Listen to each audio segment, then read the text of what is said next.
po mga kababayan mo, sir. This is the Filipino channel ang inyo pong lingkod. So today is June 30, 2026 at tayo ngayon ay papunta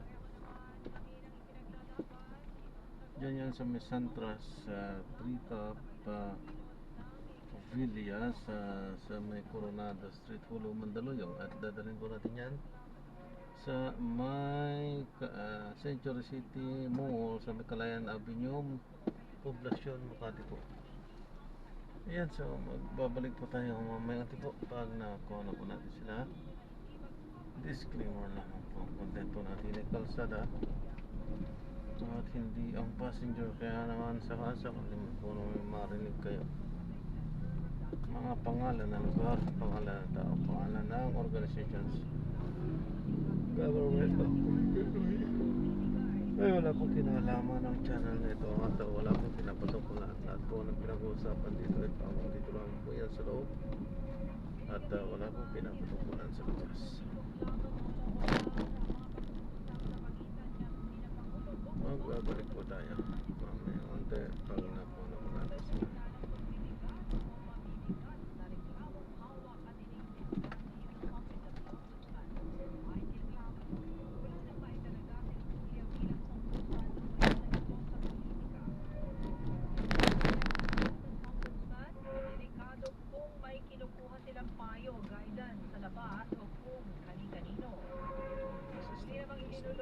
Senator Alan Peter Cayetano sa Korte Suprema ang tinawag niyang iligal na sesyon ng Senado noong ikatlo ng Hunyo, kung saan pinatalsik siya ng 12 senador bilang Senate President sa pamamagitan ng pagdedeklara na bakante noon ang lahat ng posisyon sa Senado.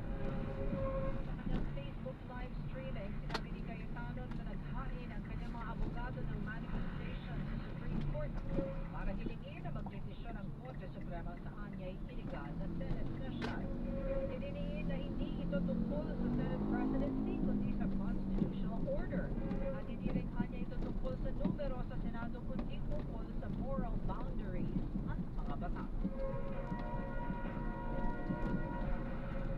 Binigyan din ni CBCB Episcopal Commission on Interreligious Dialogue Chairperson at Pinapawan Bishop Jose Colin Bagatoro na hindi dapat na nagdudulot ng pinsala sa kapakanan ng ibang mamamayan ang mga pagsusulong sa pananagutan at katarungan. Sa gitna ang pala ito ng isinasagawang biglang kilos protesta ng grupong Iglesia ni Cristo sa Edna White Plains sa Quezon City. Sinabi ni Bagatoro na bagamat karapatan ng bawat mamamayan na mag-iyak sa kanilang saloobin, dapat balansehin pa rin ang kalayaan at pagmamahal sa mga kapwa Pilipino. Tungkulin niya ng mga nag-organisa ng pagtitipon at tiyakin ang kaligtasan ng publiko ng payapaan at ang pagsunod sa batas. Super Pasita sa gabi!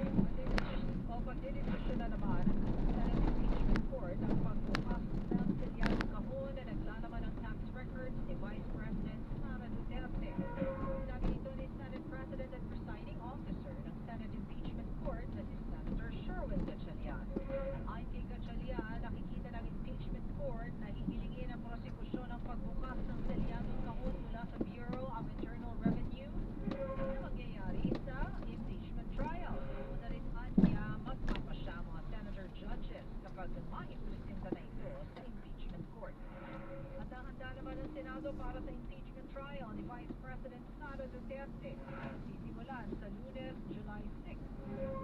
Sa kanyang pag-iinspeksyon, sinabi ni Senate President Sherwin Gatchalian na nakita niya ang ayos ng mga nestatupuan sa session hall kung saan idaraos ang paglilitis. I-inspeksyonin na niya o in-inspection din niya ang mga silid na gagamitin ng mga abogado ng prosekusyon, ng depensa, ng media at ng mga bisita. Wala namang pagbabago sa schedule ni Pangulong Ferdinand Marcos Jr. sa pagbiyahe sa Canada. Ito ay sa kabila ng ikinasang rally ng Iglesia ni Cristo sa EDSA ngayong araw at bukas. Sinabi ni Acting Presidential Communications Office Secretary Dave Gomez, tuloy ang official visit ng Pangulo sa Vancouver bukas, July 1 hanggang July 5. Isusulong ng Pangulo sa Canada ang free trade agreement. Ang balitang ito ay hatid sa inyo ng Discover More to Love and enjoy exclusive travel deals. Visit www.tourism.gov.ph. National Food Authority mag-upgrade ng grain testing system sa tulong ng Japan. Ang mga detalye mula kay Carlo Mateo. Carlo. Pinananakas na National Food Authority o NFA ang grain quality testing system ito sa ilalim ng 184.2 million pesos Pick up po. program. Thank you po. Kontakto ng Japan sa pamagitan ng JICA. Kaalipinan ng programa at tatagalan 2028 na i-upgrade ang product quality evaluation system para mapabuti ang pagsusuri ng bigas at mais. Ayon kay Agriculture Secretary Francisco Q. Laurentino, mahalagang daan ng ani upang masiguro ang food security mula sa pagkakaan hanggang sa pagkakaan.